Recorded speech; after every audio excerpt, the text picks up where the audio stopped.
এই মাটির বয়সে এই গরম মাটি কোনোদিন দেখে নাই। এই গরম শুধু শুধু আসে নাই। বাংলাদেশ কোনোদিন ৭৫ বৎসর ধরে এই গরম কোনোদিন দেখে নাই। এই মাটির বয়সে এই গরম মাটি কোনোদিন দেখে নাই। সত্য তো?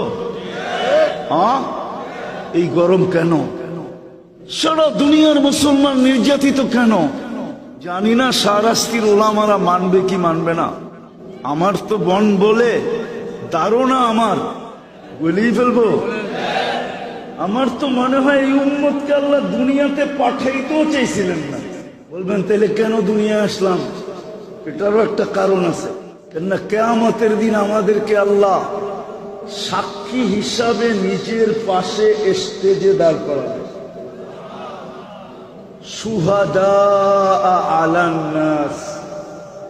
কিয়ামতের দিন আমরা সমগ্র উম্মতের উপরে সাক্ষী হিসাবে আল্লাহর পক্ষে আল্লাহর পাশে দাঁড়াবো।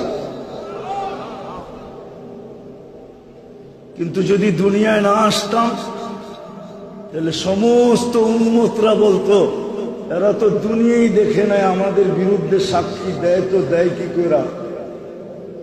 এই জন্য আল্লাহ বলে তোমাদেরকে পাঠাইলাম, খালি একটু পাড়ায়া চলে আসবা। পাড়ায়া কি? পাড়ায়া বোঝেন না?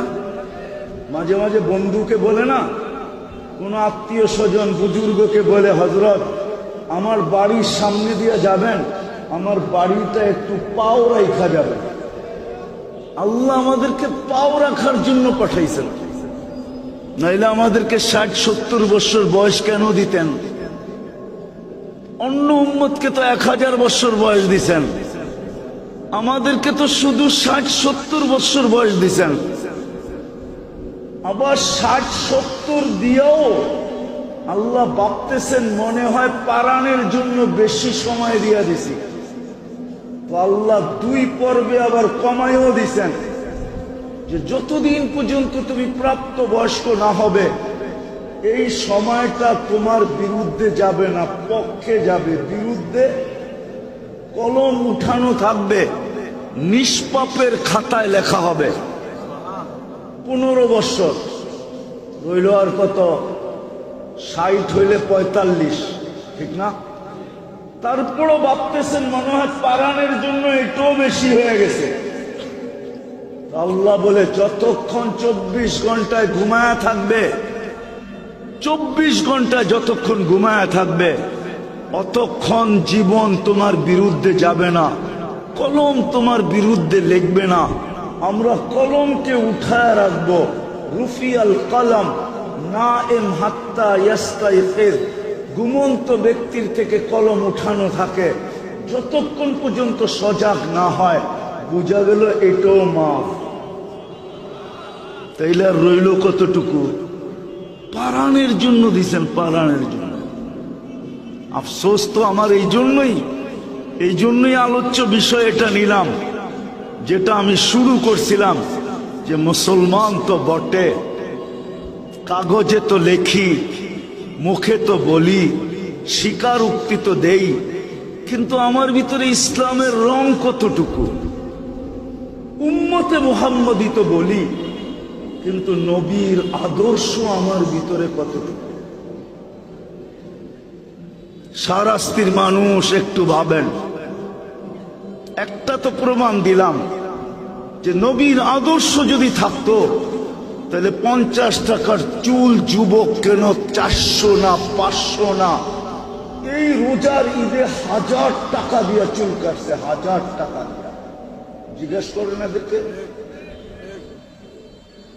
কেন কাটবে? চুল কাটায় কি নবীর আদর্শ নাই? পোশাকে কি নবীর আদর্শ নাই? তাইলে যেই উম্মতের দাড়ি জান্নাতে যাওয়ার জন্য দেওয়া হয়েছে, জান্নাতে যাওয়ার জন্য, কিসের জন্য? আমি প্রমাণ দিতেছি আপনাকে। মুফাসসিরে মুহাদ্দিসে জামান মারা যাওয়ার পরে বন্ধুরা স্বপ্নে দেখছেন, জিজ্ঞাসা করছেন কি ব্যবহার করা হলো তোমার সাথে? দাড়ি দেখায়া জান্নাতে চলে গেছি। কয় দাড়ি দেখা মানি?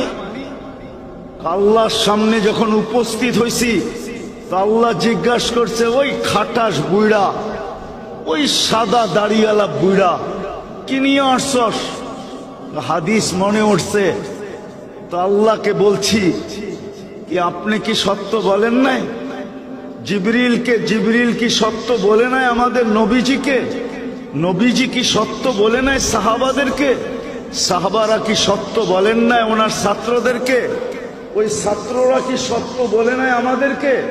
আপনি নাকি সাদা দাড়ি দেখলেন লজ্জা পান, এখন তো উল্টা দেখতেছি চোখ বড় বড় করতেছেন। তা আল্লাহ হাসি দিয়া বলতেছে, সবাই সত্য বলছে, আমিও সত্য বলছি, তোকে মাফ করে দিলাম, যা। কেন হাদিসে আছে, ইন্নাল্লাহা লা ইয়াস্তাহি যী শাইবাতিন শাইয়াবা ফিল ইসলাম। উম্মতে মুহাম্মদীর ভিতর থেকে মুসলমান অবস্থায় যে একটা দাড়িও পাকাইতে পারলো, একটা দাড়ি, ওকে দেখলে আল্লাহ লজ্জা পায়, লজ্জা। শাস্তি দেন না। যদি মুহাম্মদুর রাসূলুল্লাহ সাল্লাল্লাহু আলাইহি ওয়াসাল্লামের আদর্শই থাকতো, তাহলে সকালে উঠা আমি ক্লিন শেভ করি তো করি কি করে? হাজী মদিনা মুনাওয়ারা দাড়ি ছাড়া যায় তো যায় কি করে? আল্লাহর রসুলের রওজায় সালাম দেওয়ার পরে বাড়িতে আইসা দাড়ি কাটে তো কাটে কি করে? যদি নদীর আদর্শ থাকতো